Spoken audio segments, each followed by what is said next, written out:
আল্লাহ ডাকদা বলেন, পয়গম্বর তোমার কোনো ভয় নাই, চিন্তা নাই, একটু অপেক্ষা করো। ক্বালা কাল্লা ইন্না মাইয়া রাব্বি সায়াহদিন।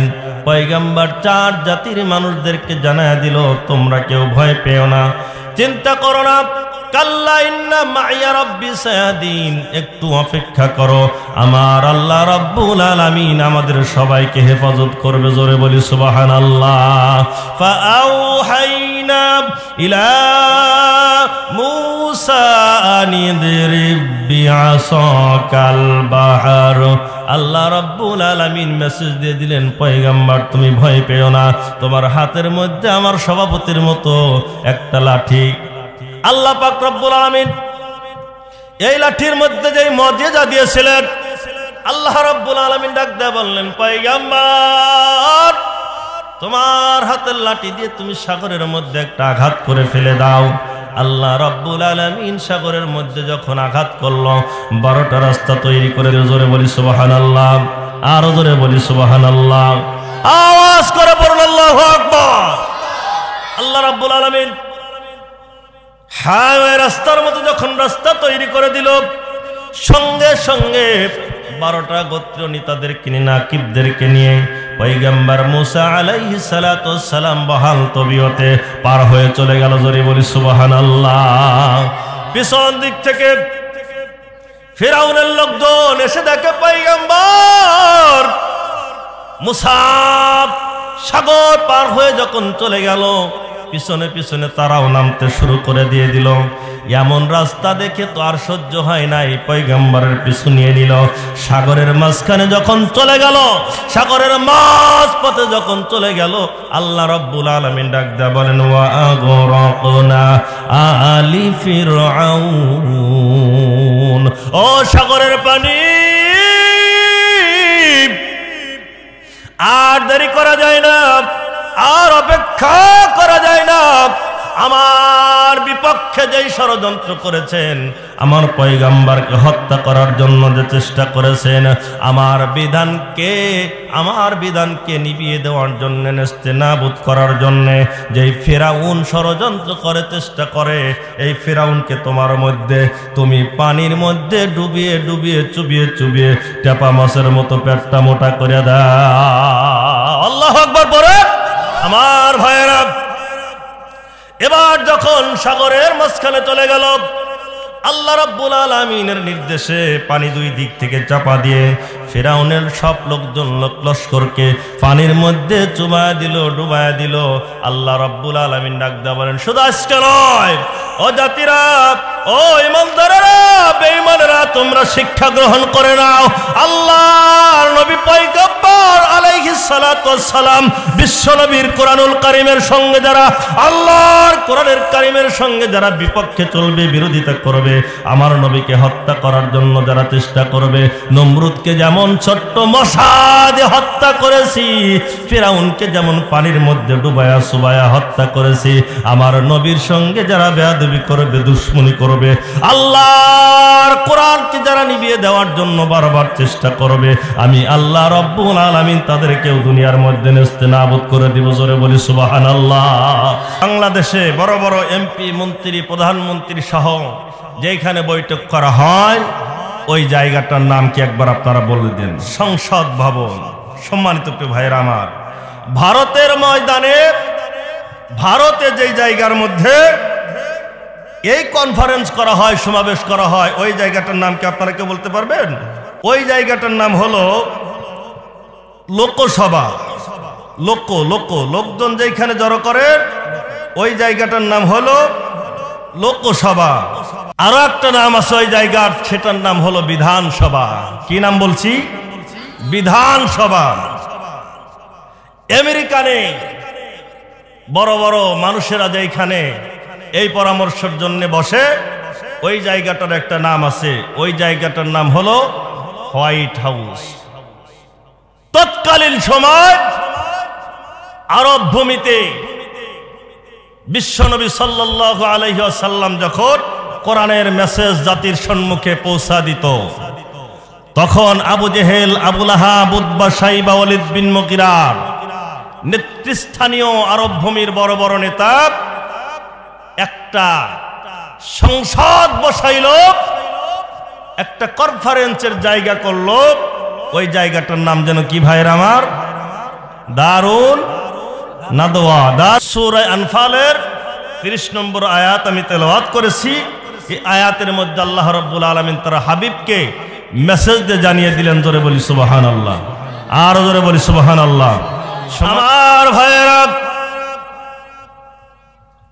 আবু জেহেল স্পিকার হয়ে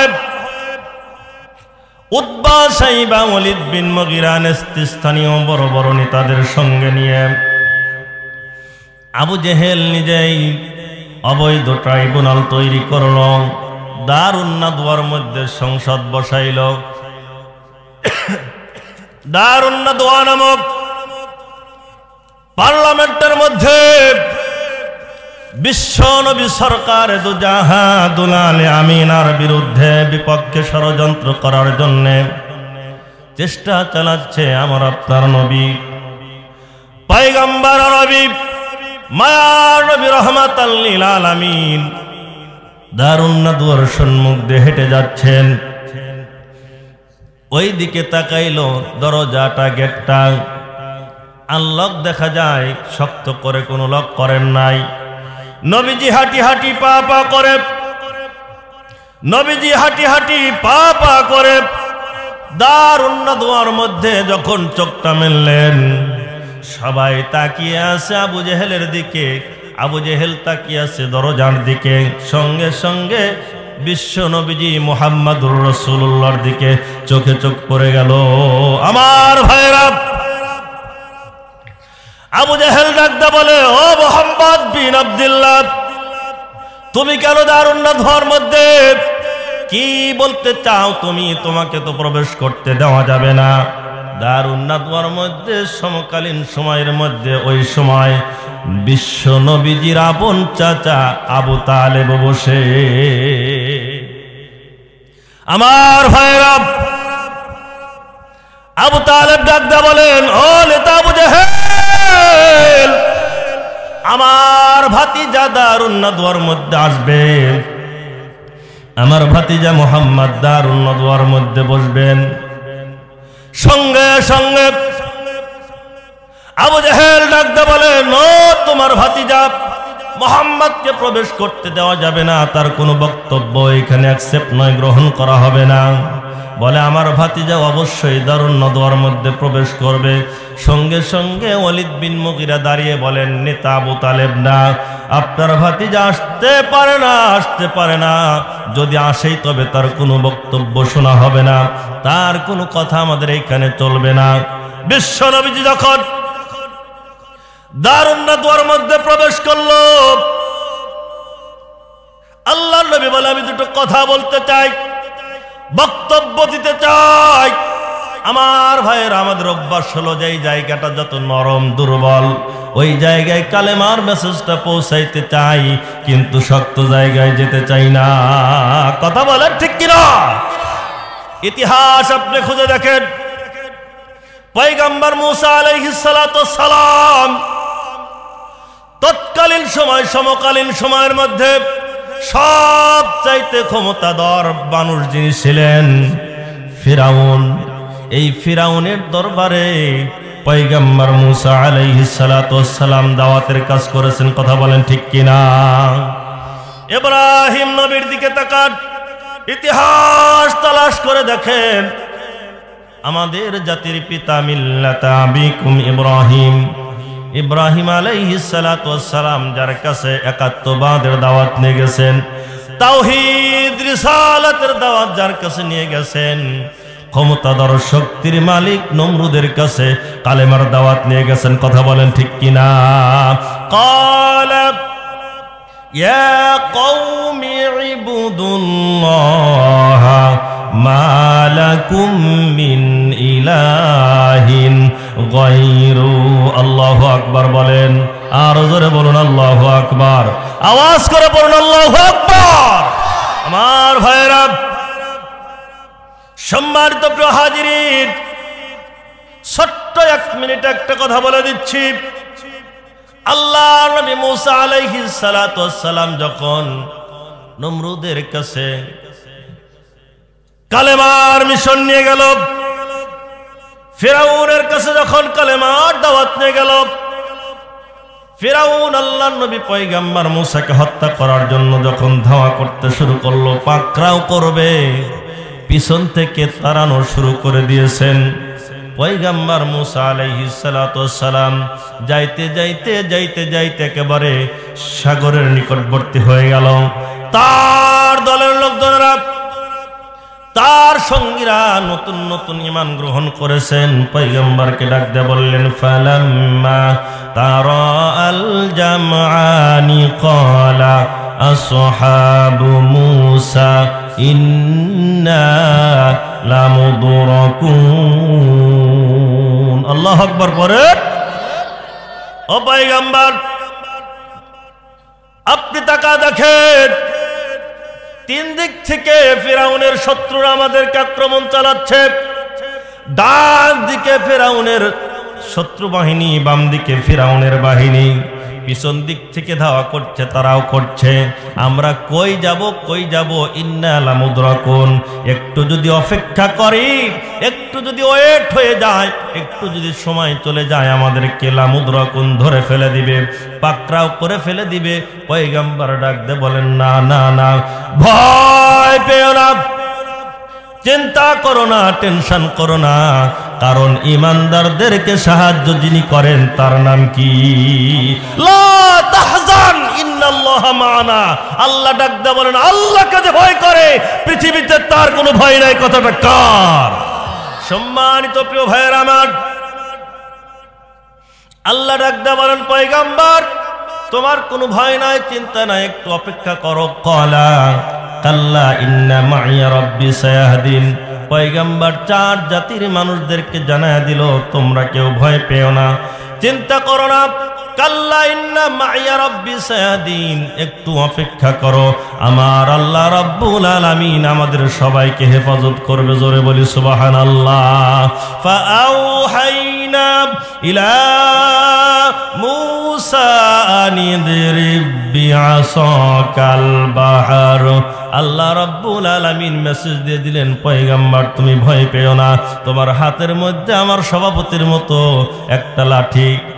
আল্লাহ পাক রব্বুল আলামিন এই লাঠির মধ্যে যেই মুজিজা দিয়েছিলেন, আল্লাহ রাব্বুল আলামিন ডাক দিয়ে বললেন, পয়গম্বর তোমার হাতের লাঠি দিয়ে তুমি সাগরের মধ্যে একটা আঘাত করে ফেলে দাও। আল্লাহ রাব্বুল আলামিন সাগরের মধ্যে যখন আঘাত করলো, 12টা রাস্তা তৈরি করে দিল। জোরে বলি সুবহানাল্লাহ, আরো জোরে বলি সুবহানাল্লাহ, আওয়াজ করে পড়ুন আল্লাহু আকবার। আল্লাহ রাব্বুল আলামিন হাইওয়ে রাস্তার মতো যখন রাস্তা তৈরি করে দিল, সঙ্গে সঙ্গে 12টা গোত্রীয় নেতাদেরকে নিয়ে, নাকিবদেরকে নিয়ে পয়গম্বর মুসা আলাইহিস সালাতু ওয়াস সালাম বহাল তবিয়তে পার হয়ে চলে গেল। জোরে বলি সুবহানাল্লাহ। পিছন দিক থেকে ফিরাউনের লোকজন এসে দেখে পয়গম্বর মুসা সাগর পার হয়ে যখন চলে গেল, পিছনে পিছনে তারাও নামতে শুরু করে দিয়ে দিল। এমন রাস্তা দেখে তো আর সহ্য হয় নাই, পয়গম্বরের পিছু নিয়ে নিল। সাগরের মাঝখানে যখন চলে গেল, সাগরের মাঝপথে যখন চলে গেল, আল্লাহ রাব্বুল আলামিন ডাক দিয়ে বলেন, ওয়া আগরাকনা আলি ফিরআউন। ও সাগরের পানি, আর দেরি করা যায় না, আর অপেক্ষা করা যায় না। আমার বিপক্ষে যেই ষড়যন্ত্র করেছেন, আমার পয়গম্বরকে হত্যা করার জন্য যে চেষ্টা করেছেন, আমার বিধানকে নিভিয়ে দেওয়ার জন্য, নেস্তেনাবুদ করার জন্য যেই ফিরাউন ষড়যন্ত্র করে চেষ্টা করে, এই ফিরাউনকে তোমার মধ্যে তুমি পানির মধ্যে ডুবিয়ে ডুবিয়ে চুবিয়ে চুবিয়ে টেপা মাছের মতো পেটটা মোটা করে দাও। আল্লাহু আকবার পড়ে। আমার ভাইয়েরা, এবার যখন সাগরের মাঝখানে চলে গেল, আল্লাহ রাব্বুল আলামিনের নির্দেশে পানি দুই দিক থেকে চাপা দিয়ে ফিরাউনের সব লোকজন লস্করকে পানির মধ্যে চুবায় দিল, ডুবায় দিল। আল্লাহ রাব্বুল আলামিন ডাক দিয়ে বলেন, শুধু আজকে নয়, ও জাতিরা, ও ঈমানদারেরা, বেঈমানেরা, তোমরা শিক্ষা গ্রহণ করে নাও।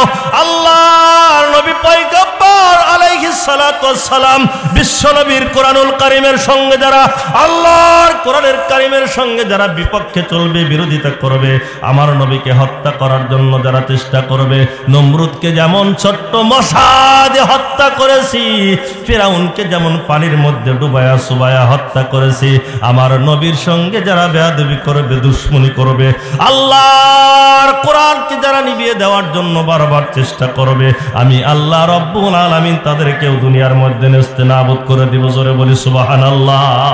আমার ভাইরা, আমার ভাইরা, আল্লাহ রব্বুল আলামিন ছাড় দেয় কিন্তু ছেড়ে দেয় না। স্বৈরাচারেরা যেইভাবে আক্রমণ অত্যাচার করতে শুরু করে দিয়েছিল, সব সময় তসবিহ পড়ে না 41 করে, আল্লাহর নামের যতবার জিকির না করেছে 41-এর জিকির তার চেয়ে বেশি করেছে। কথা বলার ঠিক কিনা আমার ভাইরা? 41-এর তোমার গুল্লি মেরে দিয়েছে আল্লাহ। 41 মিনিট সময় দেয় নাই দুপুর বেলা লাঞ্চ করার জন্য। যেই খাবার তোমার তৈরি করা হয়েছিল, আল্লাহি আল্লাহি আল্লাহি কসম, আল্লাহর তোমার ওই রিজিকটা রাখে নাই। আল্লাহ রাব্বুল আলামিন তোমার জায়গায় তোমার খাবার রেখে দিয়েছে, তোমাকে বাংলার জমিন ছাড়তে হয়েছে। কথা বলে ঠিক কিনা আমার ভাইরা? সম্মানিত প্রিয় হাজিরিন, মুসলমান ভাইরা আমার, ওই সময় যদি আমার ছাত্র ভাই আন্দোলন কর্মীদের যদি মনের মধ্যে থাকতো প্রত্যেকটা মানুষ 1 কেজি করে দুধ নিয়ে গিয়ে ওই সংসদ ভবনটা পরিষ্কার করত। কথা কর ঠিক কিনা? সম্মানিত প্রিয় ভাইরা আমার, বলতে গেলে তো অনেক কথাই, কিন্তু না, আমি কোনো দিকে যাব না, সরাসরি আমার মূল বক্তব্যের দিকে চলে যাব। সম্মানিত প্রিয় ভাইরা আমার, আল্লাহর কোরআনের দিকে আবার আমরা একটু ব্যাগে চলে আসি, কালামের দিকে চলে আসি। পয়গম্বর মুসা আলাইহিস সালাতু ওয়াস সালামকে আল্লাহ পাক যেমন বহাল তবিয়তে হেফাজত করেছেন, আজও পর্যন্ত সে আল্লাহ আছে না নাই? কথা বলেন আছে না নাই?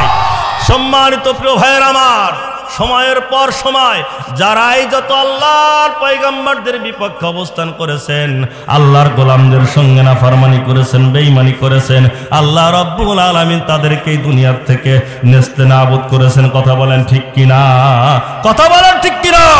আজ যারা আল্লাহর কোরআনের সঙ্গে বিরোধিতা করতে চাও, উলামায়ে কিরামকে হামলা দিতে চাও, মামলা দিতে চাও, ফাঁসির কাস্টে ঝুলাতে চাও, জেলখানার মধ্যে বিস্ফোরণ করায়া হত্যা করতে চাও, আমার প্রিয় ভাইরা জেনে রাখো, একদিন তোমাদের কপালে এমন দুঃখ নেমে আসবে। কথা বলে ঠিক কিনা?